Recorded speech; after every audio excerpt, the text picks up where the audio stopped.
Kalian pernah nggak kayak ngerasa bingung sama hal-hal yang terjadi di sekitar kalian? Terus kalian tuh kalian nanya gitu, kok bisa sih? Kok gini sih? Kok gitu sih?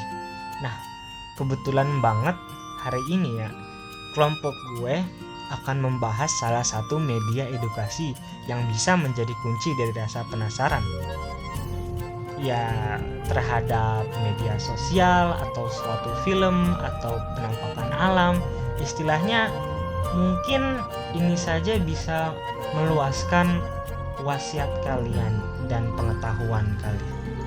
Ini dia, kok bisa?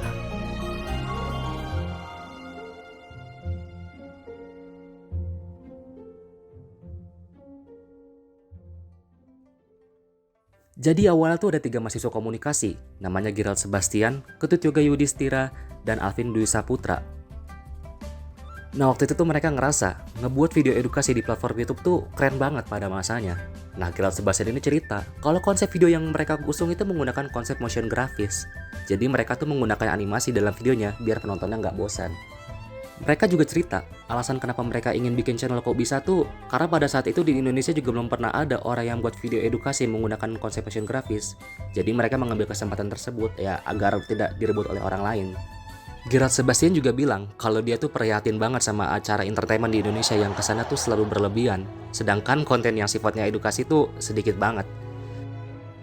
Nah karena beliau Gerald merasa acara entertainment di Indonesia itu lebay banget, disitulah mereka mengambil kesempatan untuk membentuk media edukasi bernama Kok Bisa. Dengan tujuan untuk mengajak audiens khususnya kalangan remaja melihat hal-hal yang terjadi sehari-hari dan divisualisasikan ke dalam video dengan format animasi yang menarik. Bukan cuma menarik, tapi juga edukatif. Gimana? Keren banget gak sih mereka?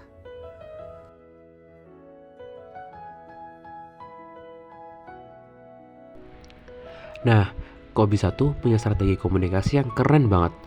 Mereka tuh pakai format video animasi untuk menyampaikan konten edukasi dengan cara penyampaian yang asik. Mereka juga memastikan konten yang mereka sampaikan tuh seru agar setiap khalayak dapat menikmati dan memahami konten mereka dengan efektif dan membuat orang yang menonton konten menjadi nggak bosan. Nah, siapa sih yang bisa menikmati konten Kok Bisa? Konten mereka bisa dinikmati oleh semua umur, namun mereka lebih menargetkan anak-anak sampai remaja. Karena cara mereka ceritain pakai visual benar-benar sesuai sama yang lagi rame dan lagi seru di zaman sekarang. Makanya, nonton Kok Bisa itu nggak cuma belajar, tapi kalian semua juga bisa dapat entertainment sambil belajar.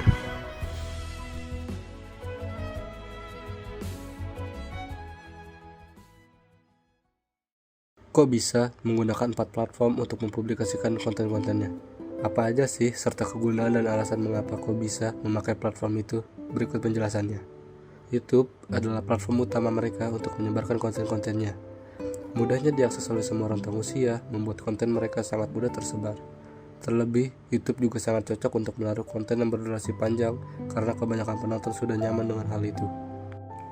Setelah YouTube, Kok Bisa juga menggunakan platform TikTok untuk menyajikan kontennya.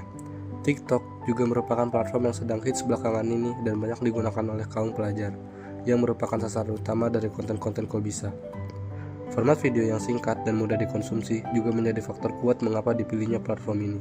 Sedangkan Instagram dan Twitter digunakan sebagai media promosi dan juga untuk melakukan riset lapangan dengan cara melakukan interaksi dengan pengikutnya. Ternyata kegiatan promosi dan riset yang mereka lakukan saling berhubungan loh. Akan saya jabarkan mengapa. Di sini mereka menyebarkan awareness tentang konten mereka dengan cara yang pertama memposting konten yang sudah ada di YouTube, lalu dikemas kembali dengan format video pendek dan infografis singkat.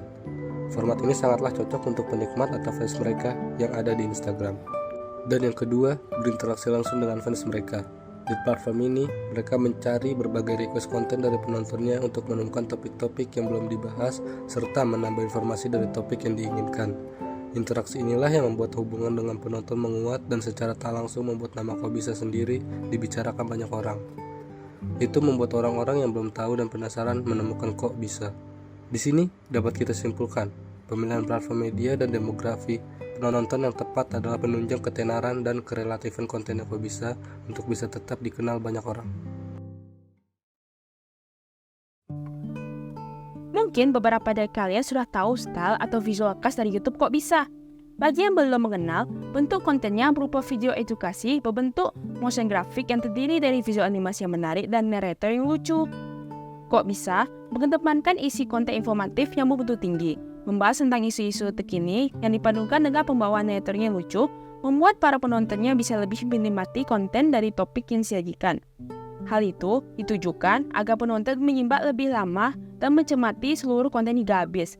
Bosan adalah kata yang ingin dihapuskan dari konten Kok Bisa. Jadi, cara membeli edukasi yang unik dan kreatif adalah format yang pas untuk para penonton muda saat ini dan tetap juga lebih apik jika menyentuh seluruh orang. Karena tujuan dari konten Kok Bisa adalah membeli edukasi dan informasi ke berbagai khayal.